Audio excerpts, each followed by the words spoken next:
Subscribe करें और bell दबाएं ताकि कोई खबर रह न जाए।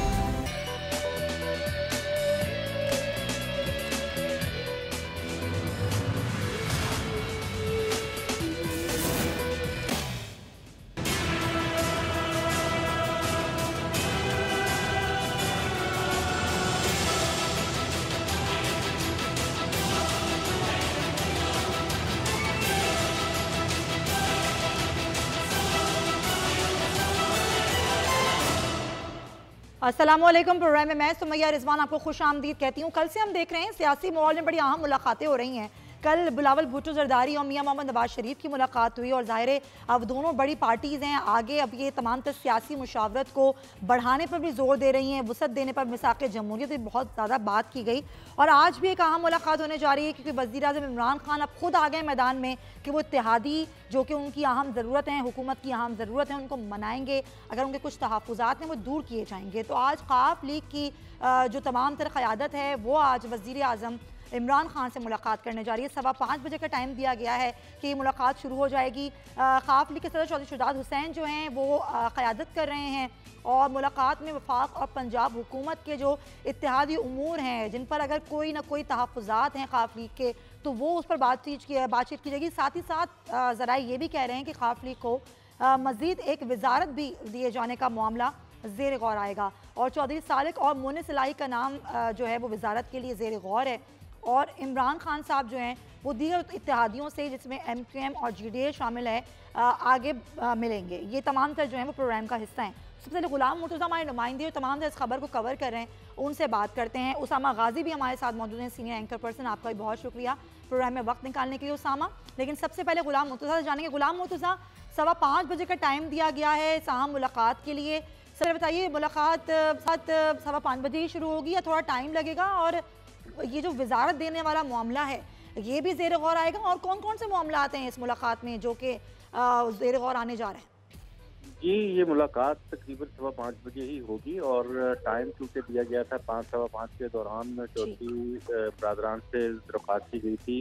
वज़ीर-ए-आज़म की जानिब से कहा गया था कि वो तशरीफ लाएं और मुलाकात करें क्योंकि ये मुलाकातें बुनियादी तौर पे हो रही हैं पाकिस्तान पीपल्स पार्टी और पाकिस्तान मुस्लिम लीग नवाज की जो बढ़ती हुई गुर्बतें हैं उनके बाद। और इससे पहले कुछ इस तरह के मामला थे कि पाकिस्तान तहरीक इंसाफ और उनके अलाइज जो हैं वो आपस में कुछ दूरियां उनके दरमियान पैदा हो रही थी। कुछ तहफ़्फ़ुज़ात थे आपस में जिनकी वजह से ये मुलाकातें जो हैं वो अब होने जा रही हैं। वज़ीर-ए-आज़म ने खुद एक्शन लिया है इन मुलाकातों के लिए और आज ये मुलाकात वज़ीर-ए-आज़म जो कर रहे हैं, वज़ीर-ए-आज़म के साथ आज चौधरी शुजात हुसैन की जो मुलाकात है, इस मुलाकात में बुनियादी तौर पे जो तहफ़्फ़ुज़ात हैं जिनका इजहार चौधरी परवेज़ इलाही वक्तन वहाँ पे करते रहे हैं और आज भी कुछ तहफ़्फ़ुज़ात का इजहार किया गया है, बल्कि उनकी तरफ से तो कुछ इस तरह की बातें भी वहाँ की गई हैं जिनके तनाजुर में ये मुलाकात जो है आज हो रही है। बुनियादी तौर पे हम ये देखते हैं कि इस मुलाकात में जहां हुकूमत की इत्तेहाद को मजबूत करने के हवाले से बातचीत होगी, वहां लेने देने की बात तो जरूर होती है। जब भी पॉलिटिक्स में ये बात होती नहीं तो गुलाम मुर्तज़ा मामला क्या था जब ख़ाफ लीग के तहफ़्फ़ुज़ात थे और कुछ वज़रा की जानिब से बयान दिए गए हुकूमत में शामिल ख़ाफ लीग के हवाले से, तो ख़ाफ लीग के कुछ रहनुमा नाराज़ हो गए थे और ये बातें भी सामने आ रही थी ख़ाफ लीग जो है शायद वो जो इत्तेहादी हुकूमत की वो अलग हो जाएगी। बहुत बड़े अहम इत्तेहादी हैं हुकूमत के, पंजाब में हुकूमत बनाई है PTI ने अपनी, इनकी वजह से। तो अगर ये मामला सिर्फ वजारत देने तक हल हो जाएगा या फिर कुछ और मामला भी तय पाएंगे?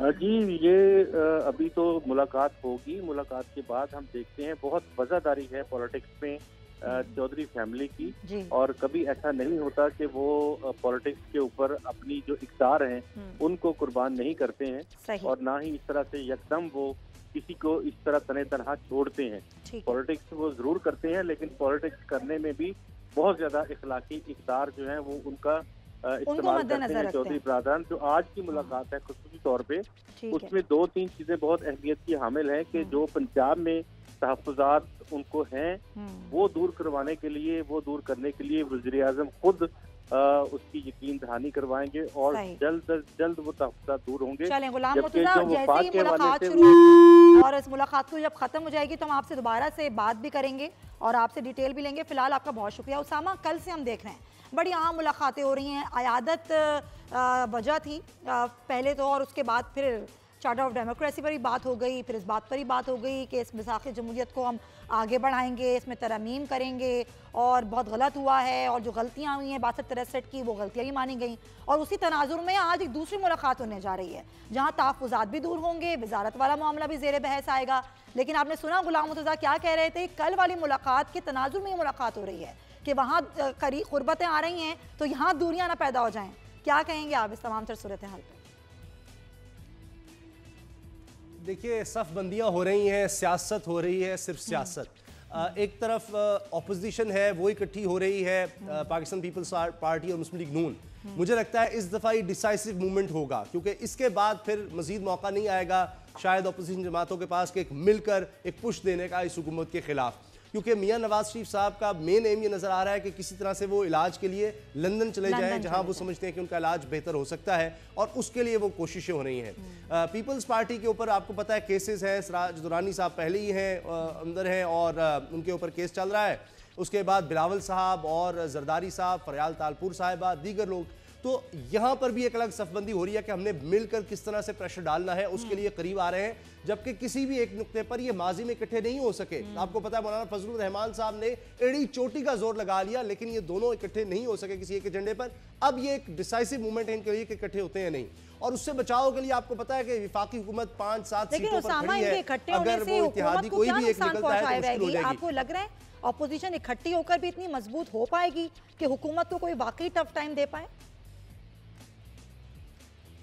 बिल्कुल हो सकती है। हुकूमत को देखिए पहले ही इस चीज़ का अंदाजा है, वरना आप देखिए कि किस तरह इमरान खान साहब की तरफ से कहा जा रहा है कि मियां नवाज शरीफ साहब के लिए बेहतरीन सहूलतें दी जाए ताकि कोई जवाब ना बन सके कि जनाब देखिए मियां साहब की सेहत खराब हो गई, ताकि ये कह सकें। अब इस वक्त हुकूमत के सबसे ज्यादा बयान किस बारे में आ रहे हैं? शहबाज गिल साहब जो तर्जुमान है पंजाब हुकूमत के, सबसे ज्यादा किस बारे में बात कर रहे हैं? खबरों में सबसे ज्यादा क्या बात हो रही है? मियां नवाज शरीफ साहब की सेहत के हवाले से बात हो रही है। तो हुकूमत इस बारे में भी दबाव में आ चुकी है और वो ऐसी सहूलतें दे रही है जो आज तक किसी भी कैदी को नहीं दी गई। ये दबाव की तरफ इशारा करता है। फिर ये इमरान खान साहब देख रहे कि जनाब इत्तेहादी ताकि हमारे साथ रहे, मुस्लिम लीग ताफ भी साथ हो, एमकेएम भी साथ हो, मेंगल साहब भी हो, कोई जमात इधर से उधर ना हो जाए। तो उसके लिए उनको वजारत देने का पहले ही मुनीस इलाही साहब को फैसला हो चुका है। तो बस डिसाइड होना है कौन सी वजारत कैसे दी जाएगी, ये उन्होंने करना है ताकि ये अपना इनकी दीवार मजबूत रहे कि इतनी कमजोर ना हो कि कोई भी पार्टी से अगर हिला ये इत्तेहाद में से कोई पार्टी इधर उधर हुई तो फिर ये हुकूमत गिर सकती है। लिहाजा इनको बहुत मजबूत होना होगा। बिल्कुल सही उसामा, वक्त की अहम जरूरत है ये इत्तेहाद कायम रहे और ज़ाहिर हुकूमत खुद कोशिशें कर रही है, वज़ीर आज़म खुद कोशिशें कर रहे हैं मैदान में आकर। इस वक्त हमारे साथ पाकिस्तान तहरीक इंसाफ डॉक्टर रमेश कुमार साहब हमें ज्वाइन कर रहे हैं। वेलकम कहेंगे आपको रमेश साहब। हुकूमत फुल कोशिशें कर रही है, ज़ाहिर ज़रूरत भी है अभी इस वक्त सियासत में मुलाकातें होनी भी चाहिए, और इस वक्त जो हुकूमत क्या वाकई टेंशन में है? कल जो मियां नवाज शरीफ की और बिलावल भुट्टो की मुलाकात हुई है और एक ज़बरदस्त अगर अलायंस बन जाता है तो हुकूमत को लग रहा है कोई टफ टाइम देगी अपोजिशन उनको? अलायंस आज का नहीं है। अपोजिशन ने जैसे इलेक्शन स्पीकर की हुई, प्राइम मिनिस्टर की हुई, हर जगह पे अपने साथ मिले, मगर नज़रिया दोनों का जो है वो अलहदा था। इस वजह से बार बार वो ब्रेक होते गए। इस वक्त जो JIT का जो माहौल बन रहा है, एक तो वो वजूहत थी कि गवर्नमेंट को प्रेशर में लाया जाए कि कम से कम गवर्नमेंट एक मैसेज ये देना चाहते थे कि हम अगर पीपल्स पार्टी के खिलाफ भी अगर एक्शन लिया गया तो PMLN और पीपल्स पार्टी दोनों मिलके इसके लिए एग्रेशन के ऊपर जाएगी। सही। दूसरी इसके पीछे जो वजूहत थी वो ये थी कि जो PMLN है, जो मैं समझता हूँ, वो चाहती है कि मरियम नवाज़ आ गया है तो अब आप देखेंगे कि मरियम नवाज़ और बिलावल दोनों की सियासत शुरू होगी। अब शहबाज शरीफ साहब जो है वो पीछे रहेंगे। तो ये दो चीज़ें थी और मैं नहीं समझता कि इससे PTI के ऊपर कोई फ़र्क पड़ता है। हाँ, आज चौधरी शुजात के हवाले से जो मुलाकात हो रही है उसको जिस पहलू में आप देख रहे हैं, मैं समझता हूँ ऐसी बात नहीं है। इत्तेहादी गवर्नमेंट के हो या इत्तेहादी अपोजिशन में आपस में हो, इनकी मुलाकातें होनी भी चाहिए और इश्यूज़ के ऊपर डिस्कशन भी ओपन होनी चाहिए, इसमें कोई मसला नहीं है। मगर ये कहना कि भाई आज टाइमिंग ऐसी है तो ये एक ब्रेकिंग न्यूज़ें बनती है, बाकी ऐसा कोई मुझे नजर नहीं आ रहा है कि कुछ कोई इस तरह गवर्नमेंट के के जो लिए तहफ़्फ़ुज़ात काफ लीग के थे उन तहफ़्फ़ुज़ात को दूर करने के लिए वज़ीर आज़म खुद बात करने जा रहे हैं। वजारत देने की भी बात हो रही है, तो वजारत दी जा रही है, मनाया जा रहा है, फिर आगे MQM से भी बात होगी, GDA से भी बात होगी। तमाम तरह इत्तेहादी हुकूमत के लिए बहुत ही ज़रूरी हैं, इनको साथ लेकर चलना भी ज़रूरी है। ये बात तो आप लोग जानते हैं, ये तो एक हकीकत है ना रमेश साहब। देखिए इसमें तो कोई शक ही नहीं है कि चाहे GDA है, चाहे MQM है, चाहे Q है, चाहे हमारे अपने मेंबरान हैं, उन सबसे मिलना प्राइम मिनिस्टर का फर्ज है। प्राइम मिनिस्टर इन मेंबरों की वजह से ही प्राइम मिनिस्टर बना है। और एक पहले प्रायोरिटी थी कि मुल्क के अंदर जो चैलेंजेस थे फॉरेन पॉलिसी के हवाले से, इकोनॉमी के हवाले से, काफ़ी उसमें बिजी रहे। अब उस बिजी शेड्यूल में से और थोड़ा सा टाइम निकाल के अगर इन सारी चीज़ों को खुद हैंडल करते हैं, जो इमरान खान की एक खूबसूरती है, तो ये अच्छी बात है। चलें, अच्छी बात है। तो इसको आप नेगेटिव नहीं लें और ये लेके और ग्रीवेंसेस अगर कोई होते भी हैं तो हल होते हैं, तो इसमें भी कोई बुरी बात नहीं है। बिल्कुल बुरी बात नहीं है। तहफ़्फ़ुज़ात को हल भी होना चाहिए, तहफ़्फ़ुज़ात को दूर भी होना चाहिए। काफ लीग से हमारे साथ मौजूद हैं कामिल अली आगा साहब, आपका बहुत शुक्रिया प्रोग्राम में वक्त देने के लिए। अभी आपने डॉक्टर रमेश कुमार साहब की बात सुनी, वो कह रहे हैं कि ये तो मुलाकात होनी थी, ये इसलिए नहीं हो रही, कल वो नून लीग की और पीपल्स पार्टी की मुलाकात हुई है। क्या वाकई ऐसा ही है? आप लोग नाराज तो नहीं थे हुकूमत से? नहीं, कतई तौर पे नाराजगी क्या होती है जी, तहफ़्फ़ुज़ात जरूर होते हैं। हाँ जी। और तहफ़्फ़ुज़ात जहाँ पे दो पॉलिटिकल पार्टीज अलायंस करती हैं तो उसके अंदर जाहिर है कि ये अलायंस जो होता है ये गैर मशरूत नहीं होता, ये मशरूत होता है। और वो चीज़ें जो तय होती हैं इब्तदाई तौर पे, उसके अंदर अगर कोई खलल आता है, कमी बेशी होती है, तो आपस में मुज़ाकरात होती हैं और ज़ाहिर है मुज़ाकरात मुलाकात के जरिए होते हैं। हमारी क़यादत चौधरी शुजात हुसैन बड़ी ज़ीरक क़यादत है और वो दोस्तों के दोस्त हैं और वो बार बार कह चुके हैं कि हम PTI के साथ हमने इत्तेहाद किया और हम इस इत्तेहाद को मजबूत करेंगे, पुख्ता करेंगे। और ज़ाहिर है पुख्ता फिर ही होता है कि वो जो शराइत तय हुई हैं उसके ऊपर अमल दरामद हो, और अमलदारी एक ऐसा जरिया होता है जो इत्तेहादों को, सियासी इत्तेहादों को मजबूत से मजबूत तर करता चला जाता है। तो ये पिछली मुलाकातें जो है उससे भी मामला जो है बेहतर हुए। आज की जो मुलाकात है उसके बाद मजीद इंशाल्लाह बेहतर होंगे और आइंदा भी मुलाकातें होती रहेंगी। मुशावरत सबसे पहला अमल होता है किसी सियासी इत्तेहाद का, तो मुशावरत होती रहेगी तो पॉलिसी मेकिंग में भी जो है इनपुट हमारी जमात की शामिल रहेगी और पॉलिसियां जो हैं वो बेहतर से बेहतर होती चली जाएंगी, क्योंकि हमारी क़यादत जो है वो आजमाई हुई क़यादत है और ये वो क़यादत है जिसने आम आदमी को डिलीवर किया है। सिर्फ इश्तहार नहीं लगाए, हमारे काम देख लें। चौधरी परवेज लाई साहब ने अपने दौरे इक़्तिदार में जो काम किए वो लोग बावाद बुलंद उनको एक्सेप्ट भी करते हैं, उनका इज़हार भी करते हैं और उनकी तारीफ भी करते हैं। अच्छा। तो इसी वजह से मैं समझता हूँ कि इतनी ज़ीरक क़यादत के साथ मशावरत करना इमरान खान की कारकर्दगी में मजीद बेहतरी लाने का सबब बनेगा। और बहुत सारे मसाइल ऐसे हैं जो पब्लिक भी उसके ऊपर तहफ़्फ़ुज़ात का इज़हार करती है, तो अगर उन मसाइल को दूर करना है हमने और उन मसाइल को वसाइल फराहम करने हैं, तो एक ज़ीरक क़यादत की मशावरत जो है वो मैं समझता हूँ उस सिलसिले में बेहतरी का सबब बन सकती है। अच्छा कामिल अली आगा साहब, कल मियां नवाज शरीफ साहब और बिलावल भुट्टो की मुलाकात को आप कैसे देख रहे हैं? जी, ये सियासी मुलाकातें होती रहती हैं और ये जाहिर है कि वो बड़ी मशहूर बात है कि कबूतर कबूतर के साथ मिलता है, भैंस भैंस के साथ मिलती है। और जाहिर है कि अपनी अपने मजाज और अपने अपने तर्ज़े हुकूमत वाले जो है वो आपस में मिल रहे हैं। वो उन्होंने आम आदमी के साथ जो धोखाधड़ी और फ्रॉड और करप्शन की, ये सारे लोग इमरान साहब भी इस बात पे यकीन रखते हैं और हम भी रखते हैं कि जाहिर है इन्होंने एक जगह पे इकट्ठे होना ही होना है, क्योंकि इनके ये मिसाक जमहूरियत, जिसको मैंने सबसे पहले मजाक जमहूरियत कहा था। अच्छा। और वो मजाक जमहूरियत जो है वो कौम के साथ एक मजाक का अमल था, तो वो अब दोबारा बहाल करने की उन्होंने बातचीत शुरू कर दी है, जाहिर है बिल्कुल। और उसमें ये भी कहा गया है कि हम दीगर पार्टी से बात करेंगे। सियासत का जारी अगर काफ लीग से राब्ता किया जाता है पीपल्स पार्टी की जानिब से, तो काफ लीग का रद्द-ए-अमल क्या होगा इस बात? देखिए, ये हमारे साथ तो राब्ते, हम खुले दरवाजे की सियासत करते हैं। हमारी क़यादत जो है वो कभी भी ये नहीं करती कि किसी के साथ कता तल्लक कर लेना। सही है। तल्लकात सियासत के अंदर जारी और सारी रहने चाहिए, मिलना भी चाहिए, और लेकिन मौक़िफ़ वो होता है जो क़यादत सोच समझ के मुल्क और कौम के मफाद में इख्तियार करती है। हमने हमेशा वो मौक़िफ़ इख्तियार किया है जो आम आदमी और कौम और मुल्क की सलामती के लिए बेहतरी का बायस था। ठीक है कामिल साहब, आखिर में बस सर ये बता दीजिए कि आपको क्या लग रहा है, नवाज शरीफ साहब की बीमारी पर क्या हुकूमत ने कोई सियासत की है? कतई तौर पे नहीं जी, हुकूमत तो हर किस्म की फैसिलिटी देने के लिए तैयार है। अच्छा। अब वो चाहते हैं कि मैं लंदन चला जाऊं। अब लंदन तो हुकूमत नहीं भेज सकती, ये तो अदालती अमल है। अदालत की तरफ से अगर उनकी जमानत होती है और अदालत अगर उनको बाहर जाने की इजाजत देती है, तो हुकूमत ने तो कहा कि जिस जगह पे भी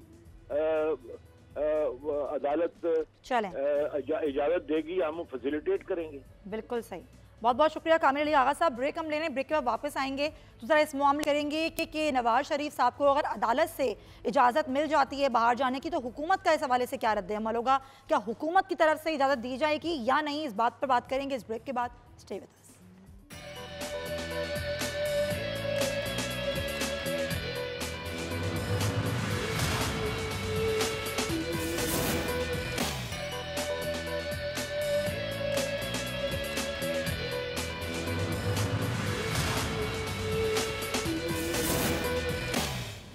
welcome back to the show. और हम ब्रेक पर जाने से पहले बात कर रहे थे कामिल अली आगा साहब से, और उनका ये कहना था कि ज़ाहिर है ये जो इजाज़त है नवाज शरीफ साहब को लंदन जाने की, अदालत ने देनी है, हुकूमत का इसमें कोई नहीं। हुकूमत तो पहले कह चुकी है कि नवाज शरीफ साहब जहाँ से भी इलाज कराना चाहें करा सकते हैं, लेकिन बार बार बात की जाती है डील की और NRO की, जिसको बार बार नून लीग रद्द करती है। कल इस बात पर ही बात की गई।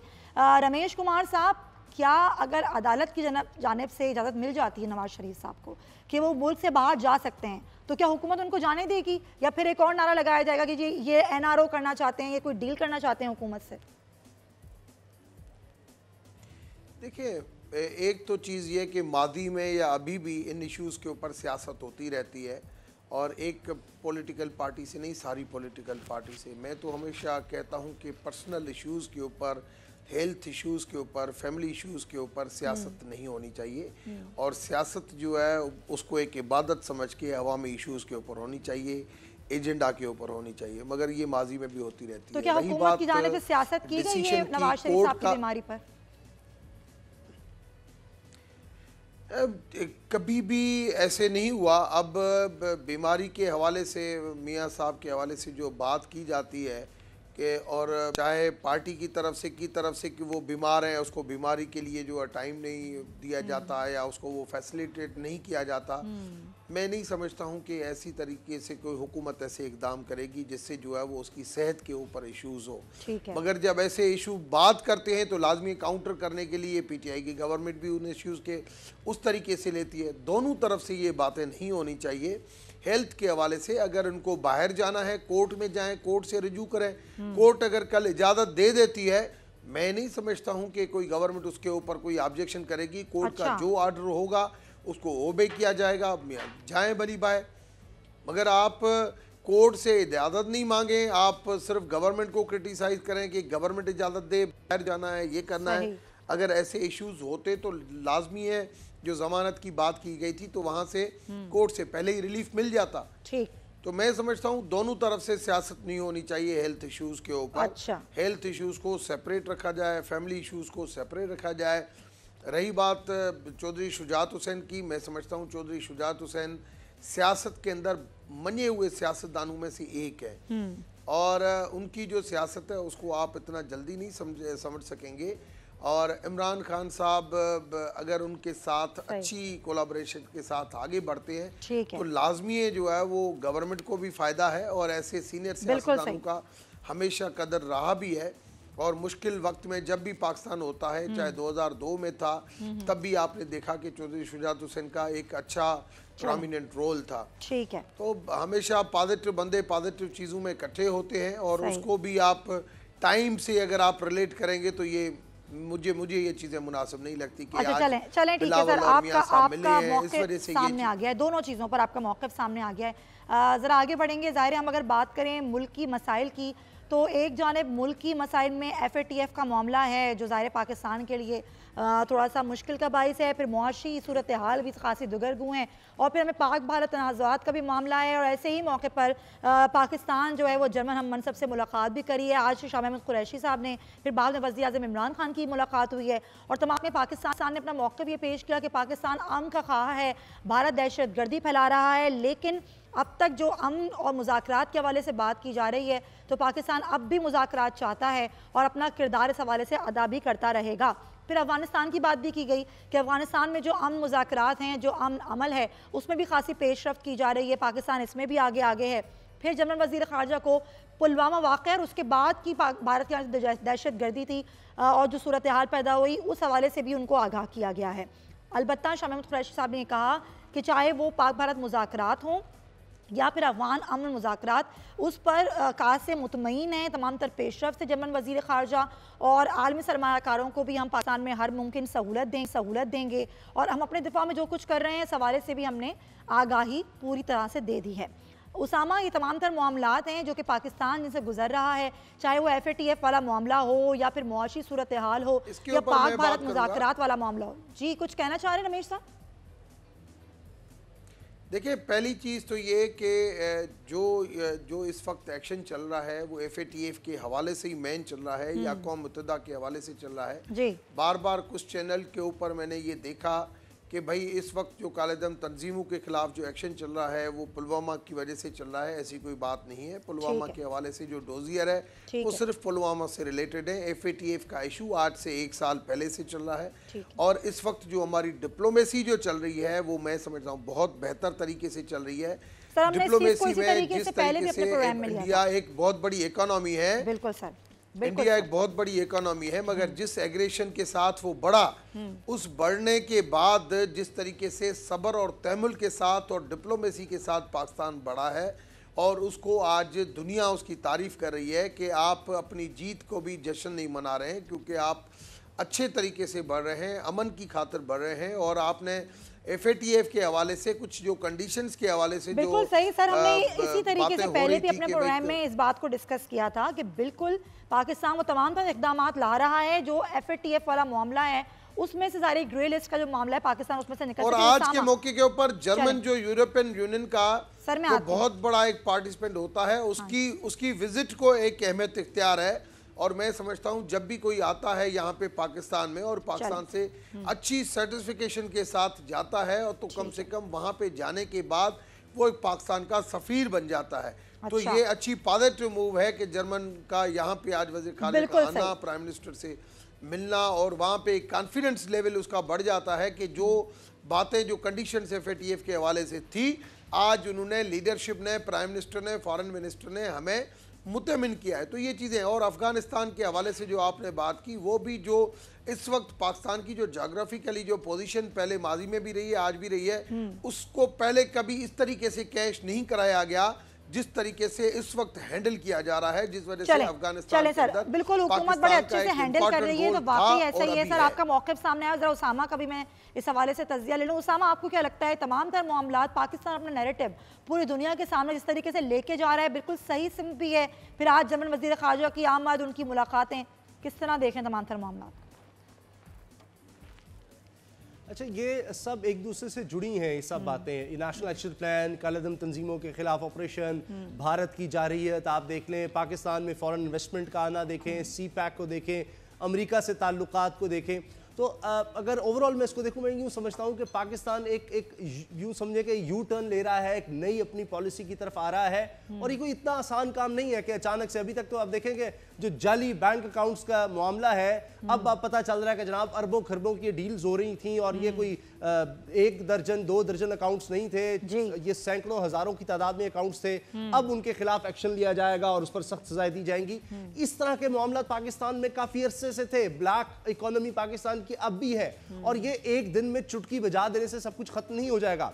ये तंजीमें अगर आप देख लें तो अमेरिका का इस खित्ते में क्या रोल रहा है, अफगान जंग होती रही, जब रूस के खिलाफ कोल्ड वॉर चलती रही तब क्या होता रहा। अब आप समझते हैं कि अमेरिका यहां से चला गया, अब दोबारा एक दफा आया, फिर वो यहां पर जिस तरह भी खित्ते में हालात हैं वो स्विच ऑन ऑफ कर दें आप और ये जितनी तंजीमें थी खत्म हो जाए, ऐसा मुमकिन नहीं है। पहले वो तंजीमें जिन्होंने हथियार उठा रखा था, जो पाकिस्तान की रियासत को तबाह करने की कोशिश कर रहे थे, उनके खिलाफ आपने आप देखिए जो वायलेंस जो कर रहे थे उनसे उसी तरह निपटा आपने। उनके खिलाफ बाकायदा एक ऑपरेशन हुआ, फौजी ऑपरेशन हुआ। अब ये जो दूसरी लेवल पर तंजीमें हैं जिनको मिलिटेंट आप कह सकते हैं या आप ये कह सकते हैं कि जनाब ये तंजीमें कल अदम हैं क्योंकि आइन और कानून के तहत जिस तरह ये काम करती नहीं उस तरह नहीं हो सकता। अब आप मुझे बता दें हाफिज सईद का जो मामला है उसमें पाकिस्तान की रियासत के खिलाफ ये इल्जाम है उन पर कि जनाब वो बाहर जाकर उनकी तंजीम कुछ करती है जिस पर दुनिया को इतराज है। अब इसी वजह से ये सब कुछ हो रहा है और ये सब एक दिन में नहीं हो सकता। जहां तक फाइनेंशियल एक्शन टास्क फोर्स का मामला है, FATF का, हम दुनिया से अलग नहीं रह सकते सुमैया, हमें उनके साथ चलना होगा। लेकिन हमने देखा ये काम आज से नहीं हो रहा। कदम तंजीमों वाला जो मामला है कि इनको कौमी धारे में लाया जाएगा, ये बात कई दफ़ा उठी, इस पर कई दफ़ा बात भी की गई, लेकिन जो अमलन हम चीज़ें देखते हैं वो हमने कम देखी। क्या आपको लग रहा है कि वाकई हुकूमत संजीदा है और अमलन अब ये तमाम तर चीज़ें सही सिम में जाएंगी, ये कॉन्ट्रोवर्शियल नहीं हो जाएंगी? मुझे लगता है इसके अलावा और कोई रास्ता है नहीं। अफसोस के साथ मुझे कहना पड़ता है कि रियासत ने बहुत से काम छोड़ रखे थे। आप देखिए ये फलाह इंसानियत फाउंडेशन जिस पर पाबंदी लग गई है, पीने के साफ पानी के लिए काम कर रही है। जल्जला आता है पाकिस्तान में तो सबसे आगे आपको ये नजर आती थी ये तंजीम, तो कहीं तो रियासत फेल होती थी तब भी इस तरह की तंजीमें। मुझे याद आता है कि जिस तरह आप देखिए कि ये बहुत बड़ी तंजीम है, ईदी साहब की तंजीम कमाल काम वो कर रही है, लेकिन एक तरह से एक दूसरा पहलू भी इस चीज का कि जहां जहां रियासत फेल होती है वहां पर जरूरत पड़ती है इन फलाही तंजीमों की। फलाही रियासत में इतना पनपने की कहां गुंजाइश होगी कि अगर लोगों को रोजगार मिल रहा है, उनको खुराक मिल रही है, उनके मसाइल उतने उस तरह सामने नहीं आते, उनके वहीं पर डोर स्टेप पर उनके दूर हो जाते हैं, गुर्बत नहीं है, उनके लिए सेहत की सहूलतें हैं, तो फिर इतनी बड़ी बड़ी तंजीमों की जरूरत नहीं रह जाती। यहाँ मसला ये है कि आप देखिए मदारिस का अगर आप देखें, ये भी वही मशरूम ग्रोथ जो मैं अफगान जिहाद की बात कर रहा था उस वक्त हुई। अब यहाँ पर माँ बाप के पास बच्चों को पढ़ाने के लिए, तालीम देने के लिए, उनकी खुराक के लिए है नहीं पैसे। रियासत ने अपना काम उस तरह से किया ही नहीं, जिसकी वजह से तमाम तर मुश्किलात आज भी रियासत नहीं है। लेकिन रियासत कोशिश तो पूरी कर रही है कि अब जाके कुछ बेहतरी की जानिब हम जाएं। आबिदा हुसैन साहबा साबिक सफीर हमें ज्वाइन कर चुकी हैं, उनसे थोड़ा सा बात करते हैं। आबिदा हुसैन साहबा, जर्मन वजीर खारजा की आमद, उनसे मुलाकात, अफगान अमल पर बात, पाक भारत मुज़ाकरात पर भारत की कशीदगी के हवाले से बात, आपको क्या लग रहा है पाकिस्तान कितना खुल के अपना मौक़िफ़ बयान कर रहा है आलमी दुनिया के सामने और वो मौक़िफ़ माना भी जा रहा है? जी, पाकिस्तान खुल अपना मौक़िफ़ बयान कर रहा है आलमी दुनिया के सामने। बात यह है कि भारत में क्योंकि इंतखाब होने वाला है, तो जब तक उनके इंतखाबात मुकम्मल नहीं होते, भारत पाकिस्तान माबैन किसी किस्म की पेशरफ्त नहीं हो सकती। दुनिया को भी बखूबी मालूम है कि भारत इंतखाब की मानंद चल रहा है, सही, और उनसे फिलहाल कोई किसी किस्म की उम्मीद वाबस्ता नहीं की जाए। ठीक है, अच्छा, आप किस तरह देख रही हैं जर्मन वज़ीर ख़ारजा की पाकिस्तान आमद पर? फिर यहाँ पर अफ़गान अमल के हवाले से भी बात हुई कि मुज़ाकरात में मज़ीद पेशरफ्त भी हो रही है, पाकिस्तान इसके लिए भी कोशिश कर रहा है, इसको आप किस तरह देखती हैं? जी, अफ़गानिस्तान के क़याम अमन के हवाले से पाकिस्तान कोशा रहा है और इस वक्त भी है। तो जो भी वज़ीर ख़ारजा आएंगे उनको इस बात का एहसास होगा कि पाकिस्तान संजीदा है अफगानिस्तान में अमन कायम करने के हवाले से। ठीक है, आबिदा हुसैन साहब, आपको क्या लग रहा है FATF के तमाम तर मामले को देखते हुए पाकिस्तान जब कोशिशें कर रहा है, जो इक़दाम कर रहा है, चाहे वो कदम तंजीमों वाला मामला हो, सही सिम में जा रही है पाकिस्तान की पॉलिसी इस हवाले से? जी, मैं समझती हूँ कि हमारी पॉलिसी सही सिम में जा रही है इस वक्त। बहुत बहुत शुक्रिया। आबिदा हुसैन साहब हमारे साथ मौजूद थी और ये तमाम तर सूरत हाल है पाकिस्तान जिससे गुजर रहा है और कोशिशें भी पूरी है हुकूमत की कि इस मामले को बेहतर तरीके से टेकअप किया जाए और जिस तरीके की पहले बात नहीं की जाती थी, खुल के नैरेटिव बयान नहीं किया जाता था, अब किया जा रहा है। आगे बढ़ेंगे प्रोग्राम के आखिरी हिस्से में। कुछ सिंध असम्बली की सूरत हाल के हवाले से मुझे बात करनी है। हम देख रहे हैं कि रोज़ाना सिंध असम्बली में एक शोर शराबा होता है, फिर बार बार अपोजिशन का बाइकआउट हो जाता है और इजलास चलने नहीं दिया। अब तक का सबसे तवील तरीन इजलास है जो कि 3 महीने से जारी है। आज भी कुछ ऐसी सूरत हाल हुई। ख्वाजा इज़हारुल हसन ने क्या गुफ्तगू की और दीर अरकान ने इस हवाले से क्या गुफ्तगू की, आइए पहले आपको दिखाते हैं। ये निगरानी कौन कर सकता है? ये निगरानी क्यों होनी चाहिए? ये निगरानी बुनियादी तौर पर इसलिए होनी चाहिए कि अवाम पे लगना चाहिए। हर मौजू जो इसमें है वो अवाम की भलाई के लिए है। हर महकमा जो एग्जिस्ट करता है उसकी वजह है कि वो मुल्क के अवाम की खिदमत कैसे कर रहा है। ये स्टैंडिंग कमेटीज, ये पब्लिक अकाउंट्स कमेटी उनका अहाता करने के लिए बनाई गई। ऐमान मछली बाजार बन गया, अपोजिशन बाहर चलेगी, गवर्नमेंट ने अपनी तारीफें की, अपने मियां मिट्टू बने गुजरा, मजाक किया, मस्ती की, गैर अखलाकी जुमले दिए। ये असेंबली का तकद्दुस है। असेंबली में कुछ नहीं हो रहा, लाखों रुपए जाया हो रहे। जी हाँ, आपने गुफ्तगू सुनी कि क्या कहना था ख्वाजा इज़हारुल हसन का और फिरदौस शमीम नकवी साहब का। इरशाद संजरानी हमारे नुमाइंदे हमारे साथ हैं, उनसे जानते हैं। इरशाद, आज भी यही सूरत हाल रही, यही बाइकआउट हुआ, यही शोर शराबा हुआ ऐवान में, आज हुआ क्या, जरा बताइएगा। बिल्कुल, देखें ये पहली मताया और तारीख है कि सिंध असम्बली का इजलास 3 माह से जारी है। इनके 9 जनवरी से एक इजलास शुरू हुआ था और असल वजह उसमें थी कि आगा सिराज दुरानी जो कि स्पीकर सिंध असम्बली है, उनकी गिरफ्तारी का मामला था, जिसके बाद जो है नैब उसको देख रही थी और बिलाकर उनकी गिरफ्तारी हुई थी। और उसके बाद जो हम देख रहे हैं कि ये आज अपोजिशन ने एक जो है मुत्तहिदा अपोजिशन ने बाकायदा एक प्रेस कॉन्फ्रेंस की जिसमें पाकिस्तान पीपल्स पार्टी की ओवरऑल जो सिंध में जो गवर्नेंस है या जो सिंध असम्बली का इजलास जो जारी है, ख्वाजा इज़हारुल हसन ने कहा कि जो सिर्फ अपने खातिर जो इजलास चला रहे हैं स्पीकर सिंध असम्बली, और यही बात जो है जो अपोजिशन के जो अपोजिशन लीडर हैं फिरदौस शमीम नकवी वही रखी। और इसके अलावा असल बात जो है मुद्दा जो है जो पब्लिक अकाउंट्स कमेटी का है वो पीपल्स पार्टी उनको देना नहीं चाहती और वो कह चुके हैं कि हम वफाक में चलो अपोजिशन के पास चले गए, लेकिन पीपल्स पार्टी वाले कहते हैं कि हम सिंध असम्बली में जो पब्लिक अकाउंट्स कमेटी का चेयरमैनशिप वो खुद रखेंगे, बाकी जो कमेटीज जो बिल्कुल सही जो वो मेंबरान है उसकी तादाद भी ज्यादा जाहिर है हुकूमत की। बहुत बहुत शुक्रिया इरशाद संजरानी। यही मामला है रमेश साहब, सिंध के मसाइल जूं के तू हैं, लेकिन मामला अटका हुआ है पीएसी की चेयरमैनशिप और मेंबर्स की तादाद के ऊपर। रोज हम देखते हैं 3 महीने से इजलास चल रहा है, सिर्फ शोर शराबा होता है, मामला वहीं का वहीं है, होता हुआ था कुछ भी नहीं है। देखिए, जनवरी के बाद इनको पता था कि जो सुप्रीम कोर्ट में 24 दिसंबर को जो JIT की जो रिपोर्ट आई थी उसके अंदर काफ़ी वुज़रा और पीपल्स पार्टी के और ओहदेदारान जिस तरीके से ग्रिप में आ रहे थे, लीडरशिप ग्रिप में आ रही थी, और तो ये परेशान थे कि क्या होने वाला है। अब फेडरल गवर्नमेंट के अंदर नेशनल असम्बली का तो इजलास बुला नहीं सकते, मगर फिर उन्होंने सूबाई असम्बली के इजलास को अपना एजेंडा बनाया कि ये हमारा चलता रहेगा। अभी भी आप देखेंगे कि 15 मार्च को के बाद भी ये इजलास मुझे कंटिन्यू नज़र आता है, क्योंकि 15 मार्च के बाद कुछ और अहम चीज़ें भी हो रही हैं इस हवाले से। जो अभी जो मुलाकात हुई, मैंने आपको पहले भी कहा कि एक JIT का जो प्रेशर है और उस प्रेशर के उनको पता है कि क्या आगे होने वाला है, कि अंदर से तो आदमी को पता चल जाता है ना कि जो फेक अकाउंट इस तरीके से आ रहे हैं। भाई रही बात अपोजिशन की और तो पब्लिक अकाउंट कमेटी के लिए यहाँ पे मियाँ शहबाज शरीफ के लिए जब पीपल्स पार्टी बहुत आगे बढ़ी तो कम से कम इनको ये भी सोचना चाहिए था कि सिंध में लीडर ऑफ अपोजिशन अगर PTI का है तो उसको देनी चाहिए। तो इखलाक की भी कुछ चीज़ें होती हैं, वहाँ पे देनी नहीं है, यहाँ पे छोड़नी नहीं है। तो ये चीज़ें आपके सामने हैं। और 3-3 महीने से इजलास का कंटिन्यू होना और अंदर कुछ होना नहीं, मस्ती मजाक होना, एब्यूज़ लैंग्वेज यूज़ करना किसी भी पॉलिटिकल पार्टी से असम्बली के इजलास के अंदर, ये मैं समझता हूँ जमहूरियत से बदजन कर रहे हैं लोगों को।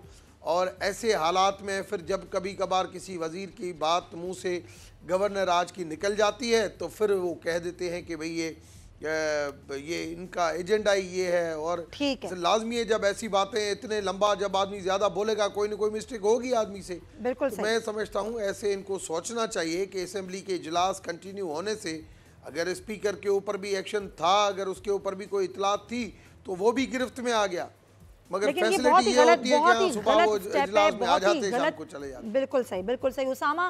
कौम का पैसा ज़ाया हो रहा है, वक्त ज़ाया हो रहा है, हो कुछ नहीं रहा है ऐवान में, सिर्फ लड़ाई झगड़ा, बहस मुबाहिसा और फिर उसके बाद बाइकआउट। तो आपको ये लग रहा है इंटेंशन नहीं है सिंध हुकूमत की कि कोई काम वो करना चाहे और इस मामले को इसी तरह लटका के रखना है? देखिए मैं तो समझता हूँ सिंध असम्बली में बहुत कुछ हो रहा है, वहाँ गुलगुपाड़ा हो रहा है, वहाँ इस तरह की तकरीरें हो रही हैं, वहाँ पर जिन जिन के ख़िलाफ़ करप्शन के केसेस बनते हैं उनके हक़ में वहाँ पर करारदादें, उनके लिए तकरीरें, उनके लिए बातें और वहाँ पर धमकियाँ कि फिर हुकूमत वफाकी हुकूमत नहीं चल सकेगी, ये बहुत कुछ हो रहा है। अब गवर्नमेंट जो है या सिंध असम्बली सारा इस्तेमाल ही इस तरफ हो रही है, उसकी 90% तवज्जो मुझे ऐसे लगता है कि इसी चीज़ पर है कि जनाब वफाकी हुकूमत क्या कर रही है, उसको हमने क्रिटिसाइज़ करना है कि हमें फंड्स नहीं रिलीज़ किए जा रहे, हमारा ये नहीं हो रहा वो नहीं। अपने 11 साल का जो हिसाब है, पिछले 11 साल से पाकिस्तान की तारीख में इस तरह से कोई हुकूमत नहीं रही और उसके बाद भी अगर आप सिंध के हालात देख लें, आप थर के हालात देख लें, आप कराची के हालात देख लें, तो हम भी ऐसे ही देख रहे हैं 10-11 साल से। इजलास में यही होता है सिंध असम्बली के, शोर शराबा, गुल गपाड़ा, लगता है कोई दूसरी जमात के बच्चों की क्लास है ये। और ये आगे जिस तरह डॉक्टर रमेश साहब ने फरमाया, मुझे लगता है कि आगे बढ़ना है, क्योंकि जिस तरह ये JIT की फाइंडिंग्स, जैसे ये केसेस आगे बढ़ेंगे, जाली बैंक अकाउंट्स के केस आगे बढ़ेंगे, तो आप सिंध असम्बली में और शोर शराबा देखेंगे और बड़े भरपूर तरीके से आप बार होते देखेंगे पाकिस्तान की वफाकी हुकूमत पर और इसके अलावा दीगर इदारों पर, चाहे वो नैब हो चाहे JIT हो, क्योंकि वहाँ पर इस फोरम को इस्तेमाल किया जाएगा। बिल्कुल सही, बहुत बहुत शुक्रिया उसामा गाजी आपका, डॉक्टर साहब आपका भी प्रोग्राम में वक्त देने के लिए। प्रोग्राम का वक्त ख़त्म होता है, लेकिन यही मैं आखिर में कहना चाहूँगी कि असम्बली जहाँ पर बहुत अहम फैसले होने हैं, जहाँ पर लेजिस्लेशन होनी है, खुदा का वास्ता आप कौम का पैसा ज़ाया मत करें, वो काम करें जो यहाँ पर होना है। बहुत बहुत शुक्रिया, इंशाल्लाह आपसे होगी कल मुलाकात, जब तक के लिए अल्लाह हाफ़िज़।